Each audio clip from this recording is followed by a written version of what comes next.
I don't really know what I trust less. A fart when you have explosive diarrhea, or this Razorback basketball team anytime that they get any sort of momentum going. You are Locked On Razorbacks, your daily podcast on the Arkansas Razorbacks, part of the Locked On Podcast Network, your team every day. And welcome into the Locked On Razorbacks podcast. I am your host, John Nabors. I'm also the host of Out of Bounds. You can catch every weekday afternoon from 1 to 4 on 103.7 The Buzz and 103.7thebuzz.com. This episode is brought to you by FanDuel Sportsbook, the official sportsbook of Locked On. Make every moment more. Visit FanDuel.com/LockedOn today to get started. Well, that sucked. That was not a fun basketball game to watch or to even talk about. As I did a post-game show, there was just really nothing redeeming about that game that I watched, that you watched, the American people watched last night, as Arkansas gets destroyed by Tennessee in Knoxville, 75-57. And I know that people are going to have opinions of, maybe this wasn't as bad as what it really turned out to be because, Tennessee's really good and all of that. Well, okay, I'll buy that. I'll buy that there is an element of Tennessee and the defense that they play and them playing a solid game plan defensively that would really, make it at least a little bit different and make it a little bit better if that's what you're going for. But I would have never dreamed that we would get the type of performance from Arkansas last night that we did. Just plain and simple. Arkansas took a step back last night. An absolute step back last night. And if you don't believe me, just hear Eric Musselman after the game. We took a step backwards tonight. There's no question, both as a team and individually, we took several steps backwards. And so we'll get back and try to prepare for Kentucky. Took a step back, and I think that's the best way to put it. I don't know what to make of this team. I have no idea what to think. I have no idea what to believe. And, there's always going to be these people that come in on, the comment section and just be like, I've been trying to tell you forever that this team's not any good. But then every time Arkansas wins or has a big win or performs well, they go silent. So don't give me that crap that you just knew this all along, because none of us knew about this. None of us knew about how the inconsistency would happen, and I don't care what anybody says, none of y'all thought that would be the performance last night at all. And that's what I'm mad about, or at least I'm frustrated and upset and disappointed in. It wasn't that Arkansas lost. I felt like Arkansas would win. I had confidence that they would win, but I also know that Tennessee's a really good team, and they were playing at home, and it was senior night for them. I knew all those things going in, so if Arkansas would have lost, I wouldn't have been just floored and shocked. But it's the way that Arkansas lost. From beginning to end, Arkansas played like a team that had never played basketball together before. The turnovers were just insane. 10 turnovers in the first half. And not just, bad plays or Tennessee doing a lot of great things defensively. You were just throwing the ball away out of bounds, multiple times when no one was there. You were dribbling and you would just lose the dribble and it'd fall right into Tennessee's hands. Now, I want to be clear. Tennessee deserved to win this game. They played good. That's all that. But this game's more about what Arkansas didn't do. This game was more about Arkansas just playing so horribly that Tennessee, being the good team that they are, just took advantage of it. Because overall, Tennessee didn't just play this outstanding game. They didn't get hot from three. They went 4 of 16. They didn't just kill Arkansas from the free throw line. They went 17-25. And honestly, it wasn't like they just protected the ball perfectly, because they had 10 turnovers themselves. 7 in the first half, too.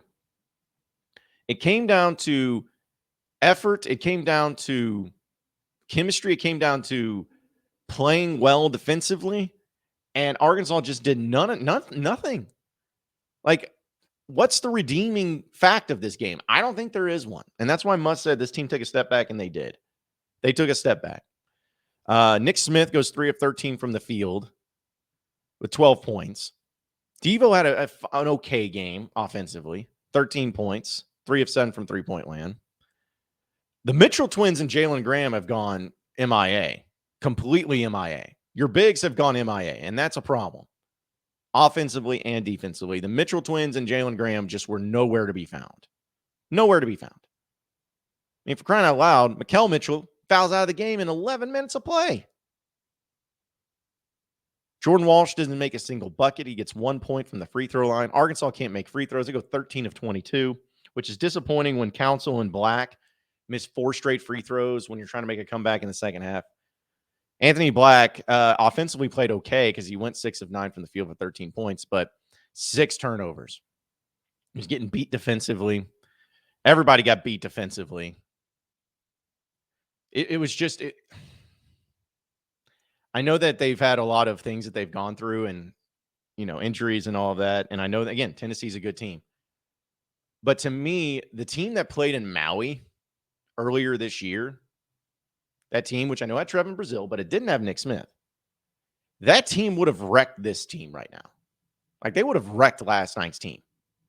And that's not a good sign. That's not something that anyone should want to see or that anyone can be excited about when you're about to get ready for March and March Madness. This can't be the things that happen.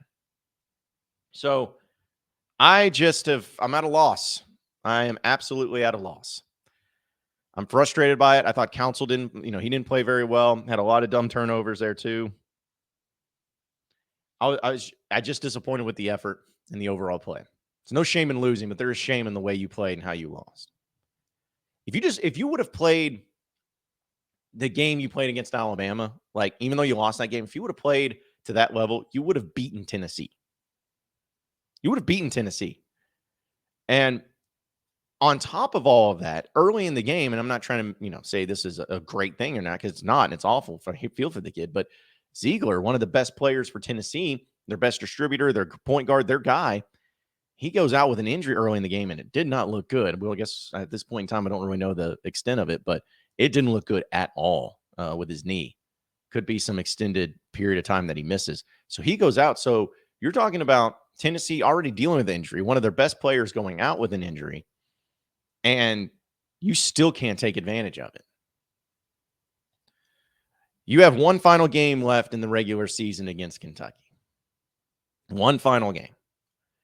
And I don't know where my confidence level is on this team doing that and winning that game right now, because Kentucky's playing better. We'll see what they do against Vanderbilt tonight.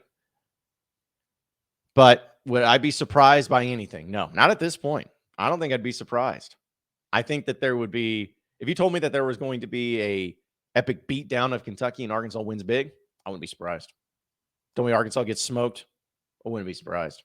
And that's kind of what it's going to be for the rest of the year. I just don't really know, or I can't really trust this team. And again, some of you are going to say, oh, I've known it all along. No, you didn't. Because there's no doubt when Nick Smith came back in the past 3 games, Arkansas has played significantly better. And I would assume, and on those trends, because of that fact, Arkansas would be able to continue to build and be able to be a little more consistent, and especially to close out the season strong. And this was not the effort or the game that you wanted to see at all. Now, if Arkansas can turn it around and beat Kentucky and even win one more game in the SEC tournament, at least one game, then, well, I feel like this is a Final Four Elite 8 team. No, but it'll at least show that they're still, hey, they can bounce back. Even though it didn't go well, they can bounce back, they can get some things done, and it'll be okay. That'll at least prove that to me. But if they lose to Kentucky at home in the final regular season, I mean, they're still a tournament team, I guess, which we'll talk about, but I don't feel good about it, and I don't know if they really deserve it. But yeah, something's got to change as far as that goes. The dumb turnovers, the missed free throws in the second half, which I know they're not a great free throw shooting team in general, but I'm talking about like Anthony Black and Ricky Council need to make. They can't go 0 of 4 straight free throw trips. They just can't do it.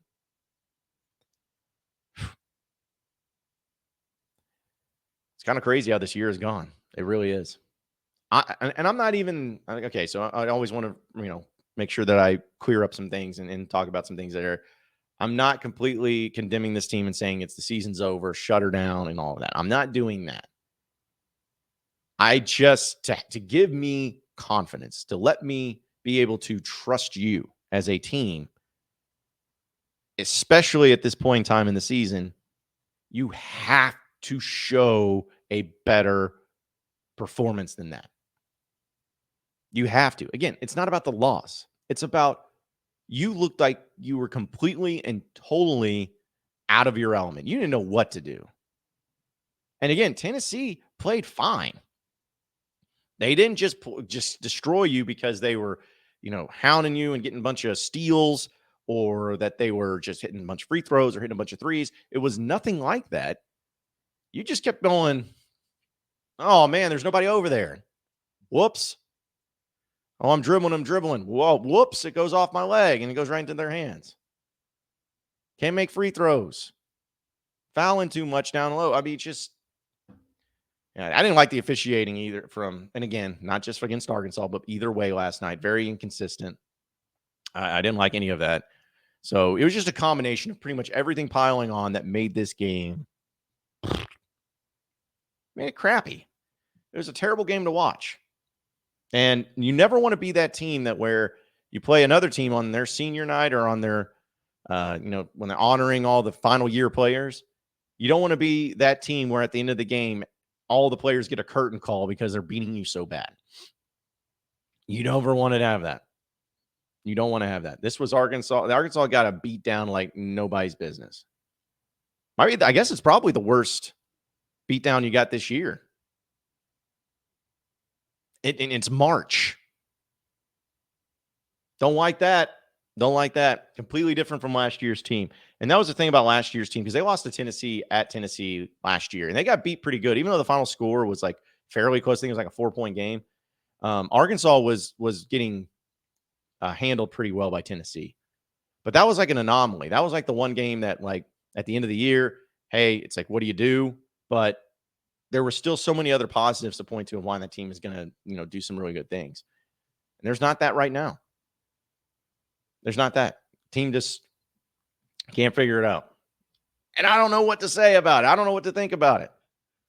I'm sure if they go out and beat Kentucky like a drum, then myself and others are going to be like, okay, all right, well, maybe this has kind of got that game out of your system and now we can see it on. But I don't trust them. I don't trust this team. I don't know what to expect.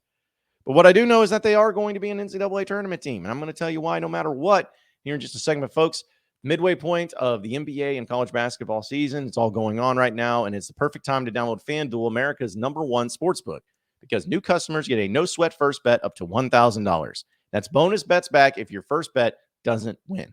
Just download the FanDuel Sports app. It's safe, secure, and super easy to use. And then you can bet on everything from the money line to point scores to threes drained to all of those things.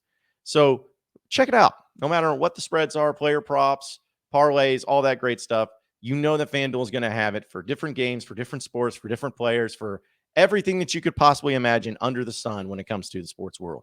Don't miss your chance to get your no-sweat first bet up to $1,000 in bonus bets when you go to FanDuel.com/lockedon. That's FanDuel.com/lockedon to learn more. Make every moment more with FanDuel, official sports betting partner of the NBA. You are Locked On Razorbacks, your daily podcast on the Arkansas Razorbacks, part of the Locked On Podcast Network, your team every day. All right, so continuing on with the Locked On Razorbacks podcast, the question becomes of a little graphic messed up there. The question becomes of the NCAA tournament, and does Arkansas make it? Do they make the NCAA tournament, regardless of what happens? Because they have at least 2 more games left, with Kentucky at home, and then also the SEC tournament, which we don't know who they'll be playing at this point in time. Here's the thing. Arkansas is going to make the NCAA tournament if they win 1 more game for sure. For sure. You know why? Because their net ranking, which the net ranking is what the NCAA tournament committee uses as a metric to put a team into the tournament. Arkansas is sitting right now with, and I can't believe this is the case, because if you think about how many games, how many performances they haven't looked good. That's just weird. But you're talking about a team that has the 14th best net ranking. 14. They stayed the same after that loss to Tennessee because Arkansas is 2-8 in road games. Bad. They're 3-1 in neutral site games. Their one loss being against Creighton. At home, they're 14-2. But this is where it gets really interesting. Quad 1, they're 3-8. Not great. Quad 2, they're 4-2. Better. They're 10-1 in quad 3. And then in quad 4, they're 2-0. Now, why is that part important? That part is important because it shows that Arkansas' schedule this year has not consisted of a bunch of trash teams. Like Houston has a number 1 net ranking. Their quad 4 is 10-0. All right. They played 10 quad 4 teams. Now they're 27-2, and that's why they have the number 1 net ranking, and they're done a really good job against quad 1 teams. So I'm not taking anything away from them. But the point is you look at the rest of the teams that are around Arkansas when it comes to those quad 4s, they have a lot of those games. Alabama doesn't have many either. That's why they're number 2. But think about Tennessee, they're 7-0. UCLA, 6-0. Texas, 7-0. Baylor, 7-0. Arizona, 8-0. Marquette, 7-0. Like a lot of these teams have pretty much a quarter or at least a third, in some cases, of their games being against quad 4 opponents. Teams don't like that, or at least the net rankings don't like that. So if you don't have a great win-loss, which Arkansas is 19-11, it's not like it's terrible. But if you don't have a next level type of record, then they're going to look at, okay, so who have the losses been to? Well, 8 of Arkansas's 11 losses have been to quad 1 opponents. That's a ton. That is a ton that people are not going to punish you in most cases if you lose those games. And you have a winning record in all the other ones, especially in the quad 2, where you're 4-2. So your net ranking is incredible. It's better than what it was last year, and you had a much better record than last year. But it's like that part of it is pretty insane to me that the net ranking is so high. So that's one of the reasons why you're going to be in the NCAA tournament, especially if you win one more. It's why you're going to get the benefit of the doubt. And that's why no matter what happens, you know, whether you're a 8 seed, 9 seed, 10 seed, 11 seed, I don't know, but you'll be in an NCAA tournament regardless. Now, if you lost the next 2 games and you're 19-13, and depending on who you lost in the SEC tournament, what's crazy is you're still an NCAA tournament team, at least by the metrics of the net rankings. You may not be deserving of being an NCAA tournament team, but you would be in the NCAA tournament. Like, who would feel good about that? I wouldn't. If you end the season with a 4-game losing streak, and in the SEC tournament, you end up losing to a team like Vanderbilt or an Auburn, I think might be a realistic option. You'd hate that. I'd rather play Auburn than Vanderbilt, to be honest. But either way, like you could be in a position to where you play a team that could beat you realistically. And because of your net rankings, you'll still be in the tournament. But it's just like, man, I won't feel good about it. Nobody will feel good about it. I'm glad it'll be going because going to the NCAA tournament, anything can happen. But net ranking is a weird thing. I still don't completely and totally understand. And I don't think a lot of coaches do. But the fact that Arkansas has done what they've done and they're still right there in the top 15, it's pretty wild. It's a pretty wild thing. But they're going to the NCAA tournament. So those of you that keep asking about it, keep bringing it up, and you keep saying, this isn't an NCAA tournament team. Well, according to the committee and the net rankings, they are right now. They are right now. They may not be a high-seeded one, but they are an NCAA tournament team. And like that's the thing is like last night, I was mad too. Don't get me wrong. I was mad. I was frustrated. I was upset. All of that. But some of you that are talking about all the stuff like, yeah, Nick Smith's not ready for the NBA. I don't know what people see. Like, stop going from like 0 to 100 to where you're like, everything is god awful and everyone sucks and every player's bad and nobody deserves any, like, don't go to that level after this type of game. Direct your anger and your frustrations to the right place. Okay. Don't direct it to tearing down some players because you don't like a Nick Smith or any of these guys saying that you ain't any good, you're trash, you're not ready for the NBA. You don't know. I don't know. You know who does know? The NBA experts and the scouts, to which they say, yes, these players are ready. I'm going to go with that. Also, don't direct it in towards this team is just so bad that they're going to, make the NIT and that's where they belong. Like all of those things. No, they aren't. The NCAA Tournament Committee is going to put them in with that high ranking in the net, and they're going to make it possible. Like, that's just going to happen. So don't direct your anger in trying to say, we don't deserve this. This is awful. These guys suck, anything like that. Direct your frustrations and the anger to the right place.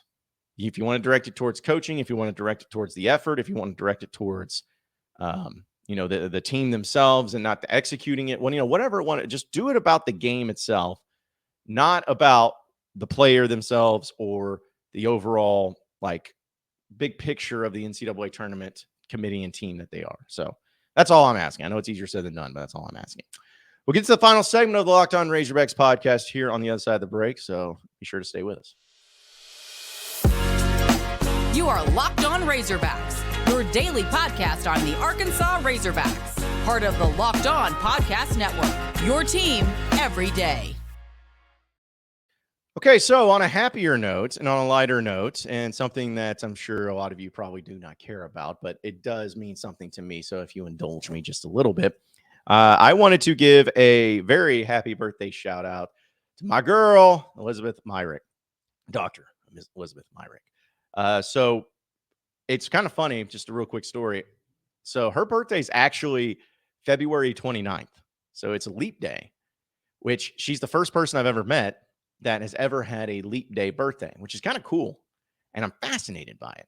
And I knew that when we first met, but when she started telling me about it and I started doing it and we got to the point to where the birthdays actually arrived, I'm like, man, this is interesting. So what do you do? How do you celebrate if it's not a leap year? And so I started kind of thinking about it and talking to her. And she said when she was growing up, her family would have her celebrate both days, February 28th and March 1st.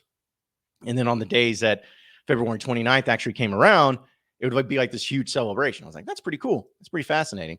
And I even asked on my radio show yesterday about, I'll put up a poll question of, which day would you celebrate on if you had a leap day birthday? And it was completely split, 50-50. Some would do February 28th. Some would do March 1st.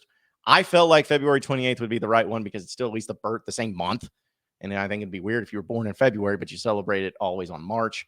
So, whatever. But it was just a really cool thing that I saw and that I've been dealing with. So I'm like, okay, so as far as gifts go and as far as celebrations go and what you can do, just kind of making it into a big ordeal and make it a birthday week or at least a few days and all of that. But either way, really cool thing. And I know she's celebrating her birthday, which I guess since we were both born in the same year, I'll be celebrating my 35th birthday this upcoming October as well. So pretty crazy how time flies and everything. But I just wanted to give her a very happy birthday shout out, as I know that it's been awesome to be able to, hang out with her, and obviously pretty awesome to continue to, celebrate and to go through all the things that we've gone through in the hangouts and the insane stories and the insane things that we've gotten into no matter what. But either way, that's pretty much all I want to do. So I appreciate all of everyone indulging. So yes,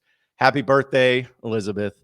I hope you enjoy it, even though that you're going to be at work just slaving away at PT. But either way, can't wait to continue to celebrate and hope it is an incredible birthday, your best birthday yet. And hopefully there are only better birthdays to come from here. So appreciate everybody listening into the Locked On Razorbacks podcast. Be sure to like and subscribe to the podcast on iTunes or on Google Play. You can also get after me on Twitter at BuzzJohnNabors for any questions, comments, concerns that you may have. We'll keep it going from there. Same podcast time, same podcast channel tomorrow afternoon. Have a great day, everybody. We'll see you then.